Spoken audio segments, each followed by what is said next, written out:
Alors je vais, comme on l'a demandé, te présenter cet article qui porte sur le parc agro-industriel de Bukangalonzo. 2 points, séparer les spéculations de la réalité. J'aimerais bien commencer par cet adage qui dit que nul n'est censé ignorer la loi. Alors je me posais la question, je ne peux pas dire nul n'est censé ignorer la vérité. Pour planter les décors, permettez-moi, au nom de l'auteur et de la revue, de commencer par ce passage liminaire dans l'article qui a été publié, à la page 153.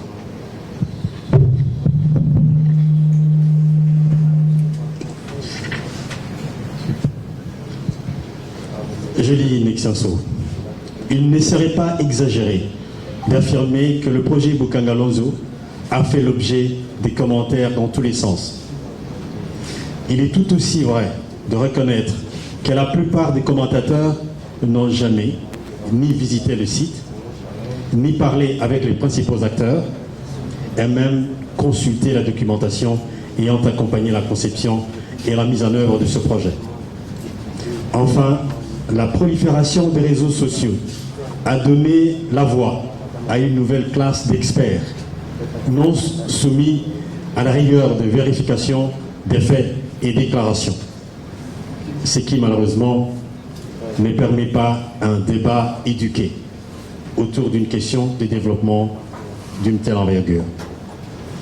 C'est notamment pour toutes ces raisons que nous avons entrepris le travail, durant plusieurs mois, de réunir les faits, afin de séparer le mythe de la réalité. Nous avons minutieusement examiné divers documents et publications officielles consacrées à ce projet. Nous avons également consulté les principaux acteurs et revu la littérature aussi bien théorique qu'empirique qui sous-tend la question de développement à la base de la création du parc agro-industriel de Bukangalonzo.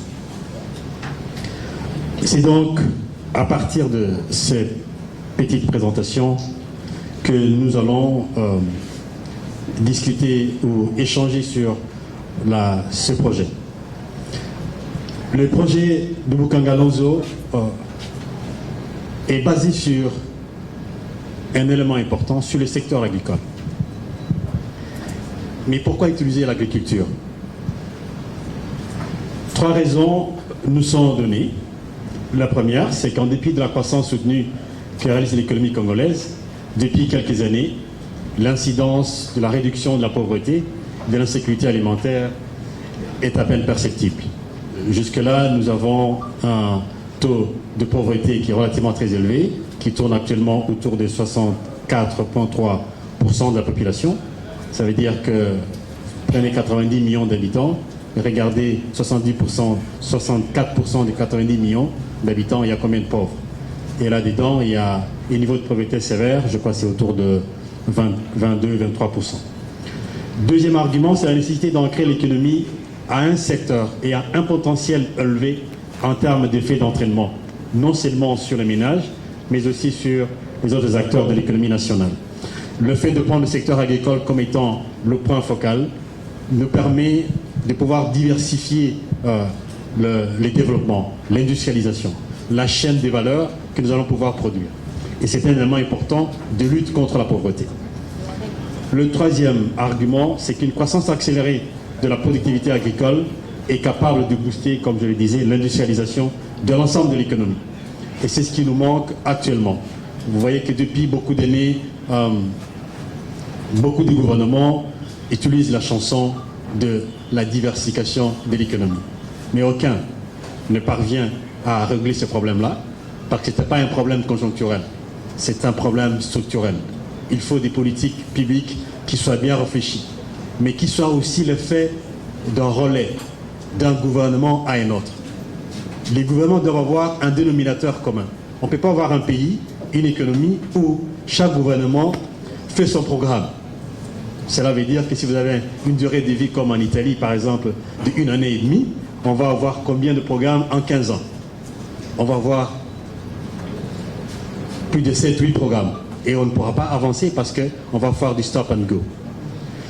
Et donc, il faut que non seulement lorsque cette croissance de la productivité est prise en compte par l'ensemble du secteur, cela permet donc de relever les niveaux de, de croissance partagée, de croissance inclusive, et beaucoup de secteurs vont être bénéficiaires de cela. Et dans ces sens-là, ça veut dire que la création d'emplois va être beaucoup plus importante, le niveau d'investissement va être aussi important, et ça va permettre à la population, notamment aux plus jeunes, de pouvoir avoir accès à de l'emploi décent et améliorer le niveau de revenus moyen de la population.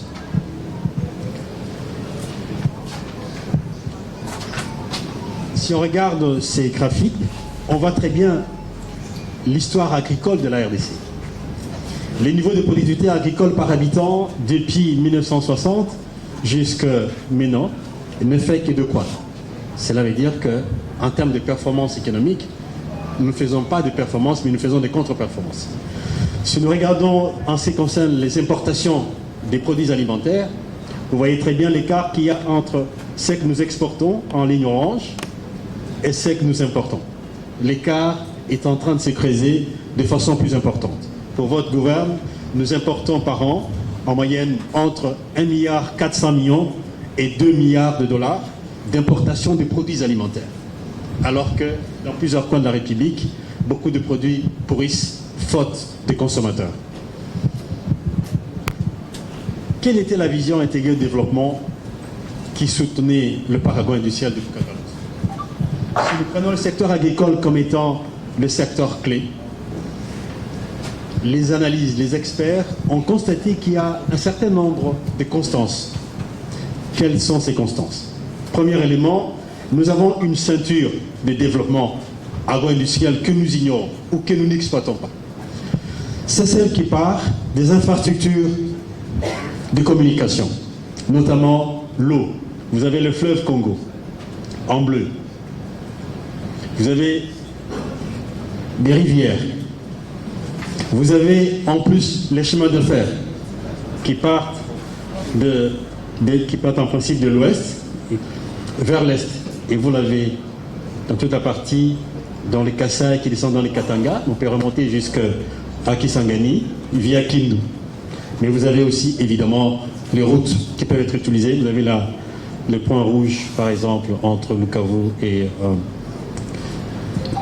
Kalemi, ou bien depuis l'embouchure jusqu'à Kinshasa. Donc si on utilise, ne fût-ce que dans un premier temps, cette superstructure des communications, le concept de parc agro-industriel était porté sur comment pouvoir balayer ces infrastructures, les utiliser pour implémenter 22 parcs agro-industriels au sein de la République sur une période de 15 ans, qui permettrait à chaque coin du pays, selon les spécificités de ces spécialités agricoles ou agro-pastorales, de pouvoir les exploiter à fond. Et donc avoir un parc agro-industriel de la Kundi, de Bucangaloso dans le Kwango, en Bandaka, et notre à Louisa, on avait je crois que là au-dessus c'est Tumba. Donc vous avez à Kananga, vous en avez à Moniditu, vous en aurez à Kindu, vous en aurez à Kisangani. Donc on a essayé de chercher par exemple à Ouvira dans la plaine de la Ruzizi, et toute une série qu'on va voir dans la carte où sont des indications qui ont été faites par rapport à cela. Vous pouvez passer les slides. Alors, un autre élément qui est lié à la vision, c'est le fait, par exemple, de pouvoir exploiter cette ceinture industrielle. Ça permet, de protéger les pays contre les sécurités alimentaires. Vous savez que la question de sécurité alimentaire, sous d'autres cieux, c'est une question de sécurité nationale. Et donc, si la production est au niveau intérieur utilisée, cela veut dire que nous nous protégeons contre un certain nombre de chocs exogènes, comme ce que nous avons actuellement qui est lié au choc sanitaire. Le deuxième élément important, c'est que si on mettait en œuvre l'ensemble de cette stratégie, ça nous permettait d'amorcer le processus du développement de l'intérieur du pays, au lieu de réfléchir intégration régionale avec les autres pays, alors qu'au niveau intérieur, il y a point d'intégration.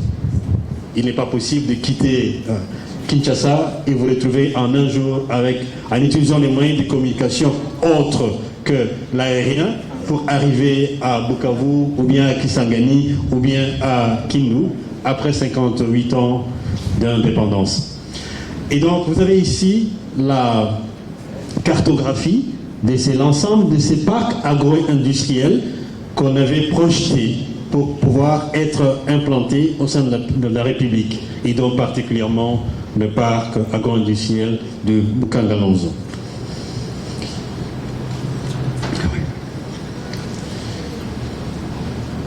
Alors, un élément important, c'est le résumé du processus de mise en œuvre du parc de Bukangalonzo. Il est malheureusement pas très clair. Et donc, le graphique ici nous permet de voir, depuis la conception du projet jusqu'à maintenant, comment les choses se sont passées. Et nous avons évidemment dans le projet 2 ou 3 acteurs principaux. Prenons les 2 acteurs principaux, c'était le ministère des Finances et Africom, qui était le consortium des entreprises en charge de la gestion du parc. Et le projet a commencé en 2014, mais déjà en 2013, des études de faisabilité, des études de conception du projet ont été menées pendant plus d'1 année avec des institutions sérieuses, notamment des grandes universités africaines internationales, de manière à avoir l'assurance de la qualité du travail qui va être effectué, comme on l'a dit, parce qu'il s'agit d'un programme de développement, il ne s'agit pas d'une ferme agricole, il s'agit d'une ville agro-industrielle de développement. Et à cette occasion, donc, il y a eu l'étude de faisabilité. À partir de cela, on avait prévu que donc, dès que, pour la mise en œuvre de ce projet, il fallait réaliser un partenariat public-privé, parce qu'il s'agit d'un projet de grande envergure. C'est un projet qui pèse un minimum de milliards de dollars pour être mis en application. Deuxièmement, il fallait 15 ans pour arriver au bout de la phase terminale du projet. Donc, la première phase qui consistait à implanter les infrastructures d'ordre général au niveau du parc. Comme nous allons le voir, le parc de Bukangalonzo, c'est 80 000 hectares, c'est-à-dire 800 km². C'est 7 fois la ville de Paris. C'est 1 fois, 6 la ville de Shenzhen, où beaucoup d'entre vous ont l'occasion d'aller faire le commerce d'import-export. Et donc, ce n'est pas une activité mineure, il faut donc une série d'infrastructures d'aménagement. C'est comme ça que dans la conception du projet, on va prévoir 3 entreprises différentes. La première qui se charge de l'exploitation du site, la deuxième qui se charge de l'aménagement du site, et la troisième qui se charge de la production et de la commercialisation de ces produits. C'est ce qu'on a appelé le marché international de Kinshasa, qui devait être installé du côté de Maluku, et à partir duquel, en liaison de chemin de fer et d'eau, permettrait d'écouler la marchandise qui devait être en millions de tonnes pour différentes spéculations agricoles, est acheminé donc vers Matadi ou Goma par eau ou par chemin de fer, ou bien remonter dans les autres parties de la République par le fleuve vers Kisangani, vers l'est du pays, ou bien descendre vers la partie ouest du pays. Mais dans la première phase, on va se retrouver dans donc, la partie aménagement. Et on va le voir dans les slides qui suivent, comment ça va se passer. Et donc, l'État va commencer par injecter des capitaux, parce que la question d'aménagement, ce n'est pas l'entreprise privée qui va construire la route. Ça, c'est le travail de l'État pour pouvoir attirer les investissements. Il faut aménager l'espace qu'il fallait. Et donc l'État a sorti des fonds pour pouvoir le faire. Et c'est dans la deuxième phase, qui était maintenant après 2014, donc vers 2014, vers août 2014, où il fallait maintenant qu'on crée les 3 entreprises, que le Premier ministre en ce moment-là, qui est aujourd'hui professeur à l'EPC, demande, dans une instruction au ministre des Finances, de diligenter un audit de Africom, qui avait commencé à faire le travail de 3 entreprises au départ. Et comme la partie de maturité du projet va arriver à terme, il fallait qu'on fasse l'audit de Africom pour qu'on se rassure qu'on sera sur le bon départ lorsqu'on va pouvoir éclater les 3 entreprises, et chacune sera indépendante. Et donc, chacune des entreprises va pouvoir se créer selon les normes de la RDC. Je vous informe qu'Africom n'est pas une entreprise, c'est un consortium de 15 entreprises. Et donc, ce consortium, ces entreprises, c'est la raison pour laquelle d'ailleurs on avait copé, c'est que son contrat a été fait de gré à gré, parce que, en raison de l'importance du projet, ce n'est pas le genre de projet pour lesquels on fait un appel d'offres international pour attirer des entreprises qui ne sont même pas capables de pouvoir le faire. C'est des opérations qui demandent beaucoup d'analyse, et donc on a essayé de vérifier l'ensemble des critères par rapport à la loi des marchés publics de la RDC, les critères pour utiliser le CAC, et ces critères ont été respectés. Et donc on a choisi Africom, les consortiums, parce que dans ce consortium, on retrouvait l'ensemble des entreprises qui permettaient de faire l'aménagement du site, mais aussi assurer l'exploitation de l'ensemble de composants qui devaient y être donnés. Et donc, on a donc fait l'audit et les entreprises ont été créées. Évidemment, je vais vous raconter la petite histoire de comment les choses vont se passer.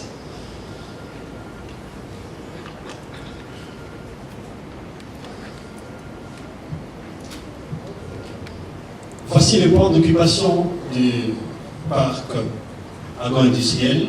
Vous avez à l'ouest la rivière Kwango. Vous avez à l'est la rivière, comment ça s'appelle encore ? Lonzo. Vous avez ici. Donc vous voyez que Lonzo, avec Kwango, entoure le parc. Vous avez les parcs qui sont de 80 000 hectares se retrouvent là-bas. Et sur le graphique, vous voyez la partie en vert, et c'est la partie qui était réservée aux activités agricoles, qui allait être réservée aux activités agricoles. Et l'autre partie ici, c'est la partie qui était réservée aux aménagements. Donc, par exemple, la construction des écoles, la construction des centres de formation agro-pastorale, un aéroport, parce que l'espace qu'il y a, avec tout ce qu'il y a, par exemple, même pour pouvoir réaliser la production agricole, on a besoin par exemple des avions épandeurs pour pouvoir procéder à la désinfection, par exemple, de l'espace, tout ça. Donc, il y a des moyens importants pour pouvoir le faire. Et donc, vous avez ces cartes.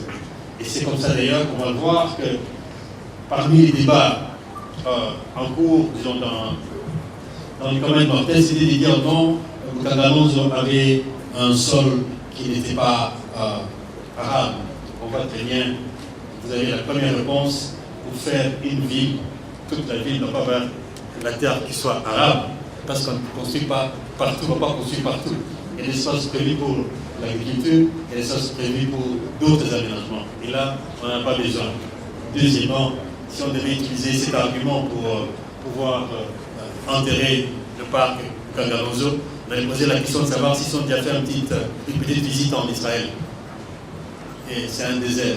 Mais c'est parmi les premiers pays, parmi les grands pays exportateurs de produits agricoles. Comment est-ce qu'Israël fait? Est-ce que nous sommes en 1930? Nous sommes en 2020, où l'économie numérique, où la technologie est en train de nous aider à accroître une productivité plus élevée et donc nous permettre de nourrir les 90 millions de Congolais. On ne va pas les nourrir avec l'amour et la Belgique.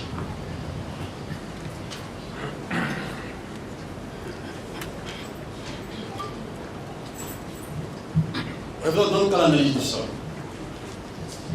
Pour pouvoir analyser cela, donc, il y a eu une série d'études qui permettaient de regarder, donc, bien avant, nous sommes en 2013, on a fait une étude assez fouillée pour regarder la qualité du sol qu'il y avait à Bokanga-Lonzo. Il y a des agronomes, donc on doit bien me prêter l'explication en tant qu'économiste.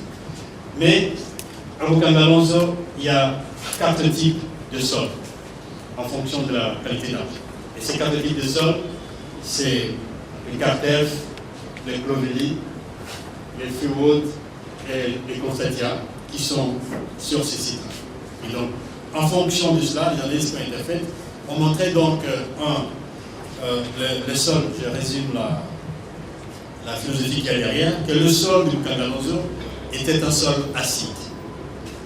Et donc, si c'est un sol acide, parce que le pH de ce sol, le pH moyen tourne autour de 4,4. C'est inférieur à 6,5, qui montre qu'il y a donc assez d'acidité dans ce sol-là. Alors que l'idéal du pH devait être entre 5,5 et 6,5.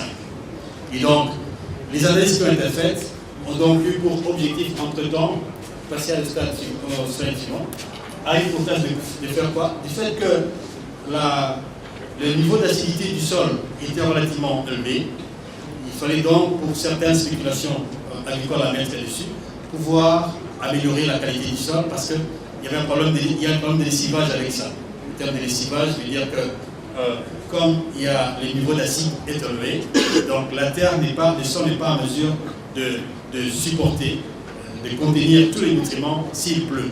Lorsqu'il pleut, la pluie amène tous les nutriments et ça endommage la qualité du sol.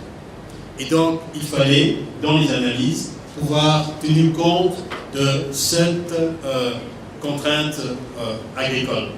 Et dans ces cas-là, il y a eu 4 recommandations. Parmi les recommandations, c'était de s'assurer de l'absence de compactage, de rectifier les déséquilibres chimiques du sol, et puis d'employer des produits nutritionnels adaptés aux plantes, comme on va pouvoir mettre sur place, et en troisième lieu, le quatrième lieu, utiliser la méthode sans la boue. Donc, ce sont là les éléments qui ont été proposés. Et donc, pour résumer sur cette partie qui concerne la qualité du sol, je vais dire que donc, comme remarque, de garder à l'esprit que le parc agroindustriel de Bokanga-Lonzo n'est pas une ferme. Et donc, comme il contient aussi bien les activités de production comme de transformation, la qualité du sol n'est pas la variable clé sur laquelle un débat peut se donner dans le sens de la déclaration de la pertinence du projet. Autre élément important, c'est comment est-ce que les investissements sont réalisés sur ce projet. Je ne sais pas que les chiffres sont, c'est pas très clair, mais voilà. J'avais dit qu'il y avait créé 3 entreprises. L'entreprise d'exploitation, l'entreprise d'aménagement et le marché international des Kinshasa. En ce qui concerne l'exploitation, à partir de l'exploitation, il y a eu des financements. Premier financement, par exemple, où le gouvernement a débloqué 54 513 qui était prévu pour la première phase. L'État n'a pas débloqué 54 millions, il a débloqué 51 600 000. Et la société Africom a complété cela par 2 713 000. Pour la deuxième phase, l'État devait débloquer 181 607 000, mais au lieu de 181, il n'a débloqué que 50 millions de dollars. Mais pour poursuivre le projet, la société privée Africom a débloqué 77 857 000. En ce qui concerne la partie aménagement, l'État devait débloquer 51 millions, 33. Il a débloqué quoi ici? 30 millions, quelque chose, 30 millions 108. Et Africom a débloqué 51 millions pour pouvoir compléter lorsqu'on avait besoin de plus d'argent pour ça. Et pour le marché international de Kinshasa, l'État devait débloquer 28 millions de dollars et il les a débloqués. Donc on peut voir que, grosso modo, sur ces informations communiquées dans les documents d'audit et de gestion de la société, 131 millions débloqués par Africom et 159, on peut arrondir à 160 millions débloqués par le gouvernement. Évidemment, donc, comme on le disait, donc, la partie exploitation, c'est chargé de la gestion. La partie aménagement, c'est pour mettre tout ce qui est investissement sur place. Et la partie marché de Kinshasa pour la distribution en gros du produit. Et il faut dire que chacune des entreprises était déjà opérationnelle. Slide suivante. Quelles étaient les réalisations au 31 décembre 2016 à Boukangalonzo? À peine une année de son lancement, le projet avait déjà produit la farine de maïs et qui a été écoulée sur le marché de Kinshasa, qui a même permis de stabiliser le prix. Ce qui se rappelle vers 2014, fin 2014-2015, le prix du maïs ne pouvait pas bouger ici parce qu'il y avait une intervention du Kangalonzo qui fait aussi qu'il n'y a pas eu d'intermédiaire entre la production du Kangalonzo et sa mise sur le marché. Donc à partir de 15 février 2017, une unité de production de la farine de maïs d'une capacité de 50 000 tonnes par jour était opérationnelle pour servir l'ensemble de la région, y compris les petits producteurs. Il prévoyait aussi d'envoyer près de 50 000 hectares pour la production du maïs d'ici l'année prochaine, en 2021.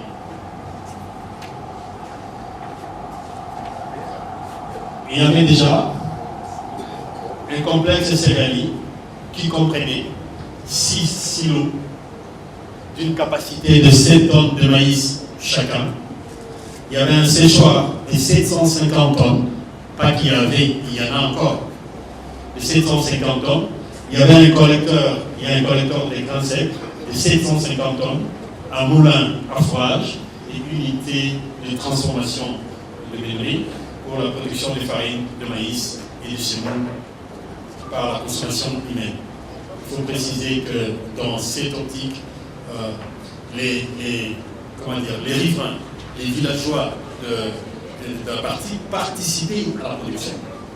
Et donc il y a dans le site de Boukangalonzo 6 villages avec environ 428 ménages sur place et qui étaient pris en charge par le projet. Et c'est comme ça d'ailleurs que dans les processus de mise en œuvre du projet, l'ensemble des dispositions, par exemple des intéressements des propriétaires a été fait, mais aussi on avait refusé de pouvoir déplacer les villageois, de les garder sur place parce qu'ils vont constituer l'épicentre d'intérêt, l'épicentre ou l'intérêt de la production même de Boukangalonzo. Et donc ils vont devenir des acteurs de Boukangalonzo comme co-actionnaires. On va voir un peu comment le projet a été élaboré. On avait aussi de l'électricité. On avait amené jusqu'à Boukangalonzo 56 mégawatts d'électricité, soit le 3e point après Kinshasa et Lubumbashi. Donc il y a 56 mégawatts. Et la moitié devait être distribuée pour entre Mbakana et Kenge. Donc, vous allez permettre non seulement de faire participer cette production énergétique à la production ou à l'aménagement du site, mais aussi à aménager tout l'environnement, y compris pour les populations qui y vivent.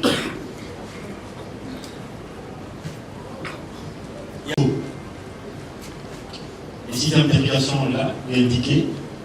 Dans l'ensemble des pivots, qui étaient prévus, tout ce qui est en vert. Vous voyez l'exemple, les types de pivots qu'il y avait. Donc, ce n'est pas avec la roue qu'on allait pouvoir faire.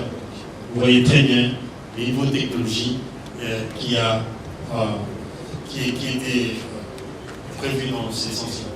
Et donc, au-delà de ces pivots, donc, le parc prévoyait 1000 hectares pour la production de légumes sous irrigation, pour une production attendue de 500 tonnes de légumes par jour. Le prix moyen d'une tonne de légumes se situe autour de $1000. Et chaque hectare de production de légumes exige 5 personnes qualifiées. Ce qui veut dire qu'en termes de création d'emplois, vous avez 5 personnes formées, vous avez déjà facilement 5000 emplois créés en l'espace de 1 mois ou 2 mois.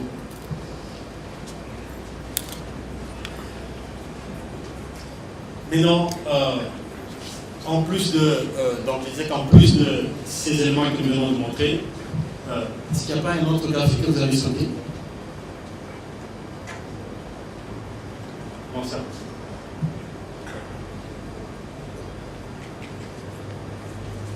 Encore une fois, reculer. Oui, donc je disais que donc, en plus de tout ce qu'on avait ici, il y a des éléments qui ne sont pas présentés. Par exemple, on peut vous montrer le hangar dans lequel se trouvent les ébandeurs, donc les avions qui étaient déjà achetés et chargés de faire la désinfection. Il y a aussi donc l'organisation coopérative des villageois vivant sur les sites pour la production, que ce soit du maïs et d'autres produits, qui étaient pris en charge par le parc, et on remettait à chaque travailleur par mois facilement environ $9 et par mois. Vous imaginez un paysan s'il reçoit $9 par mois par rapport au niveau de pauvreté qu'il y a. Vous savez que le niveau de pauvreté dans le pays, c'est $1,9 par jour. Donc, surtout avec $9, il est au-dessus du niveau qu'il fallait. Donc, vous voyez comment est-ce qu'avec ce projet, on pouvait facilement faire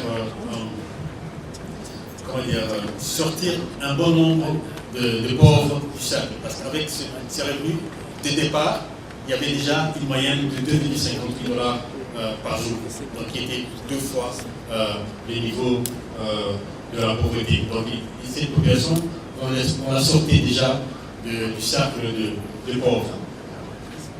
Oui, slide suivant.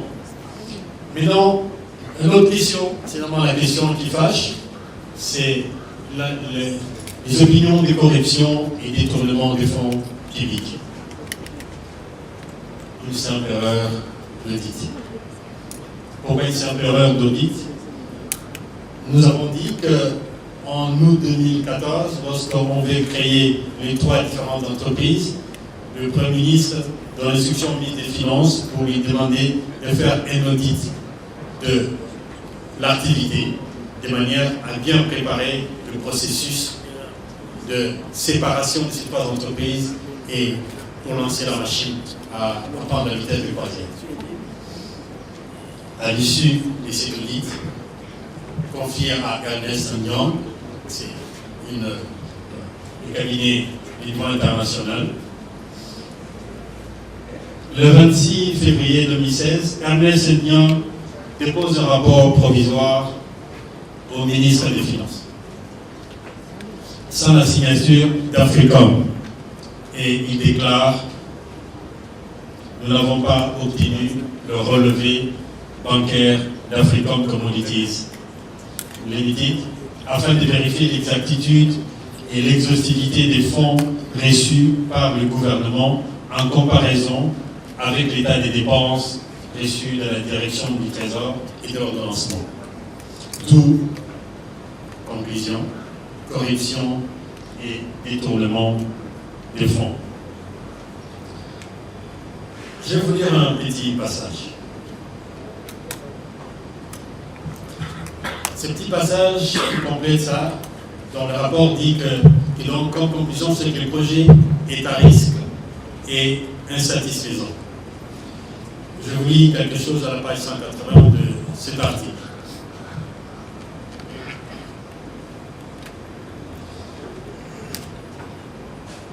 Donc l'audit a abouti à la conclusion suivante: le projet à risque et insatisfaisant. Une conclusion qui n'est pas professionnelle à plusieurs titres. Suivez-moi attentivement. 1. La conclusion a été rédigée avant l'intégration du rapport de l'équipe d'Ernest Young qui avait visité Bukangalonzo pendant 2 jours dans le but de réconcilier les réalisations physiques et les réalisations financières.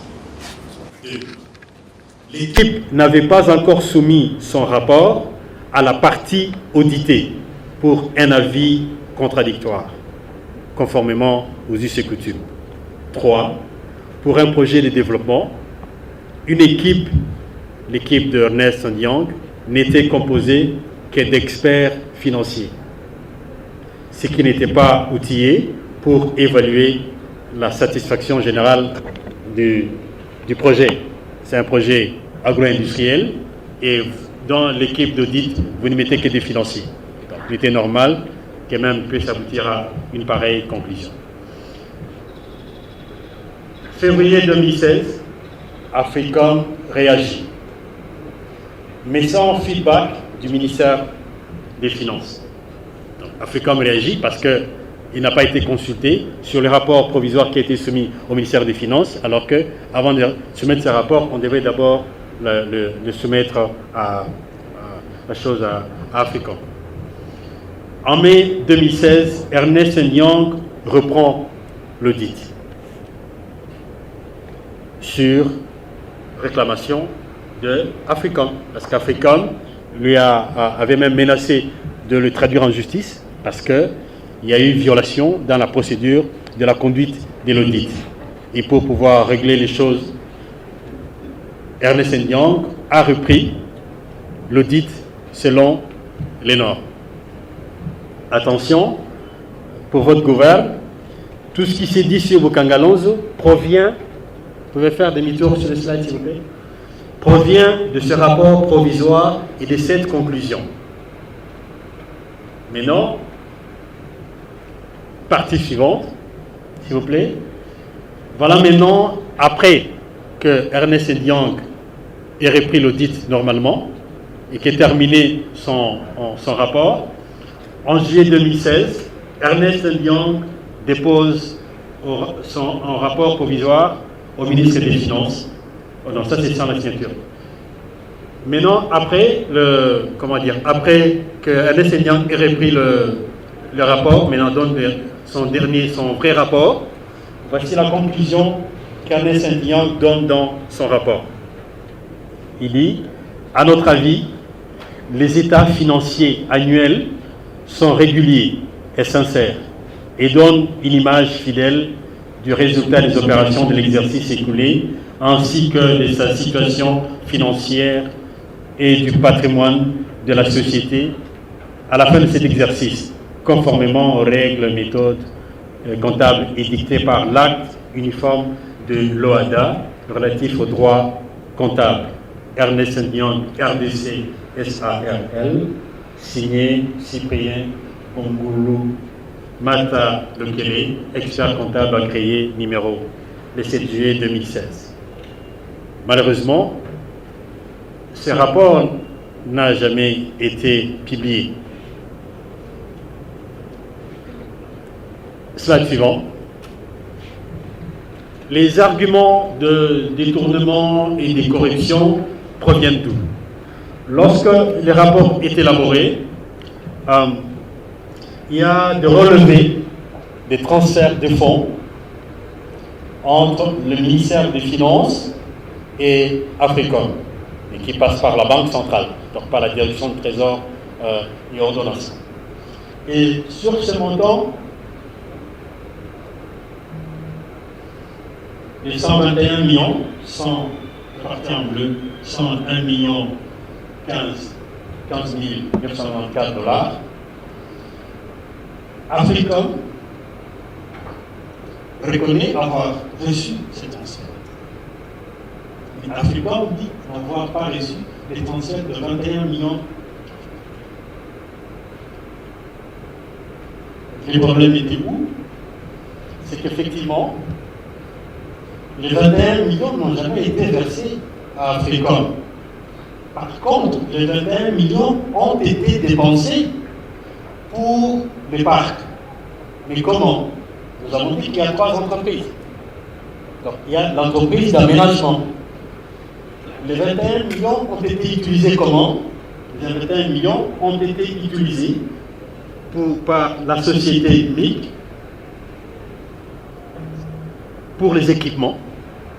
Et donc, on l'a versé directement à la société MIC. On ne l'a pas versé à Soficom, à Africom. 16 millions ont été utilisés pour la station électrique. Je vous ai montré qu'il y avait 56 MW. La société AEE a reçu les 16 millions directement sur son compte, pas via le compte d'Africom.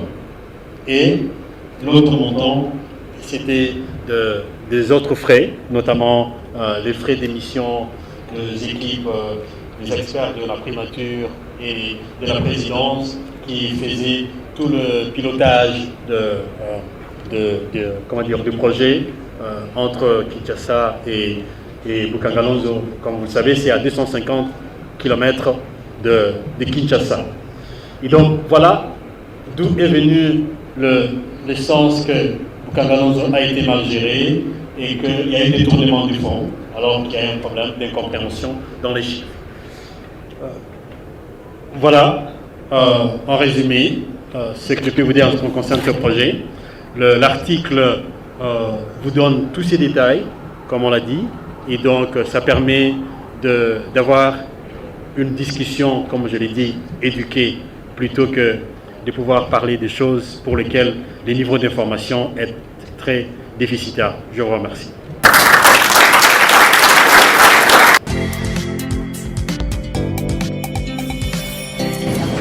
Pour pouvoir conclure sur la question qui porte sur Bukangalonzo, pourquoi on a arrêté le projet?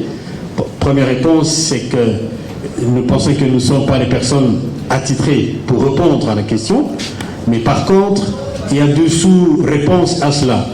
La première, c'est que si vous regardez cette carte, vous constatez qu'à côté du site de Bukangalonzo, il y a un espace, un site pour une entreprise privée.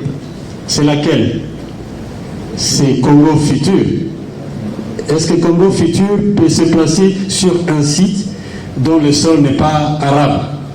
Est-ce que Congo Futur va venir produire à perte? La réponse est non. Deuxièmement, je crois qu'en 2017-2018, il y a un ministre de l'Agriculture qui a voulu vendre le site de Bukangalonzo à un partenaire privé pour 75 millions de $. Donc c'est pour vous dire que si on veut ressusciter Bukangalonzo, il suffit de demander l'autorisation au président de la République et le lendemain on commence. Tout ce qu'on a montré comme infrastructures sont encore disponibles.